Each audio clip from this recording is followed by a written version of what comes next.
जय हिंद साथियों। एक बहुत अच्छी कहानी मुझे अच्छी लगी, मैं आपसे शेयर करना चाहता हूँ।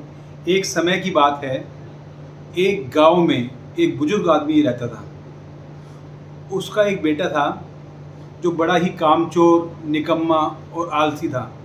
वह बुजुर्ग अपने बेटे से बहुत परेशान था और वो कोई भी काम नहीं करता था, बस गांव में इधर से उधर घूमता रहता था।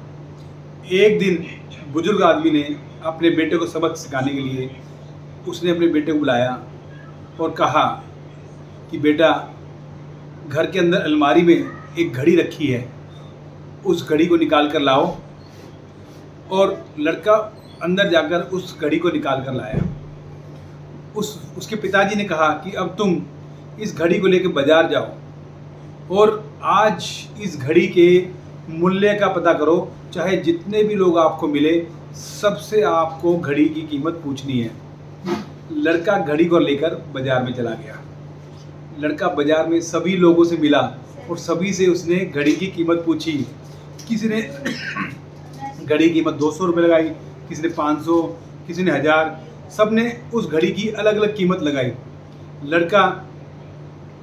लड़का वहाँ से मार्केट से वापस अपने घर पर आया और अपने पिताजी को सारी बात बताई कि घड़ी की ये अपने हिसाब से लोग घड़ी की कीमत लगाई है। किसी ने 500, किसी ने 700, किसी ने 1000। यह सुनकर उसके पिताजी ने कहा, बेटा ठीक है, अब तुम जाओ और कल मिलते हैं, घड़ी को अलमारी में रख दो। लड़का घड़ी को अलमारी में रख के चला जाता है।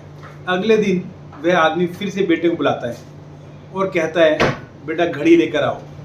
लड़का फिर जाता है और अलमारी से घड़ी लेकर आता है। आज उसके पिताजी कहते हैं कि बेटा, आज तुम मार्केट में जाओ और घड़ी के अंदर जो समय चल रहा है उसकी कीमत पूछ कर आओ। लड़का शक पका जाता है कि मेरे पिताजी क्या करवाना चाह रहे हैं, लेकिन फिर भी दुखी मन से लड़का बाजार चला जाता है और सभी लोगों से मिलता है और घड़ी के अंदर जो समय चल रहा था उसकी कीमत पूछता है।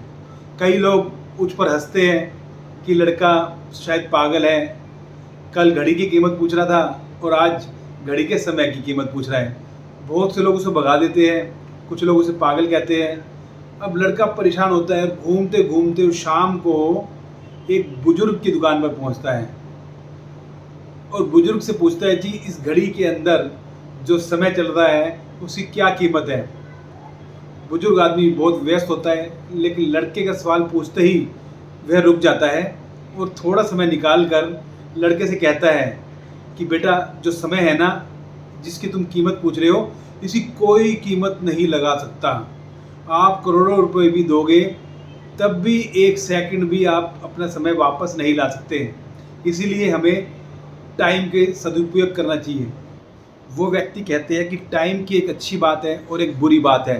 बुरी बात यह है कि टाइम जैसा भी हो गुजर जाता है, और अच्छी बात यह है कि हम टाइम को किन चीज़ों में गुजारते हो ये हमारे हाथ में होता है।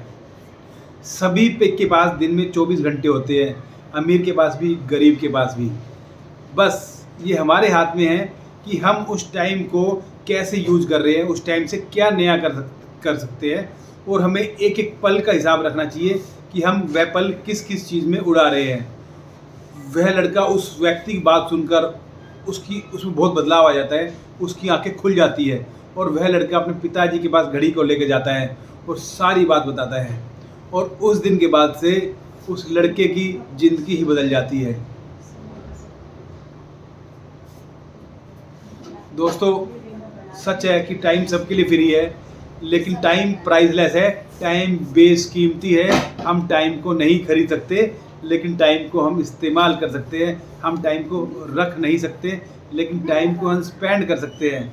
और अगर एक बार समय चला गया तो वह समय कभी भी वापस नहीं आ सकता। इसलिए आप अपने टाइम का सही उपयोग करें। धन्यवाद। जय हिंद। और अगर आपको यह कहानी पसंद आई हो, लाइक करना, शेयर करना, सब्सक्राइब करना। Thank you.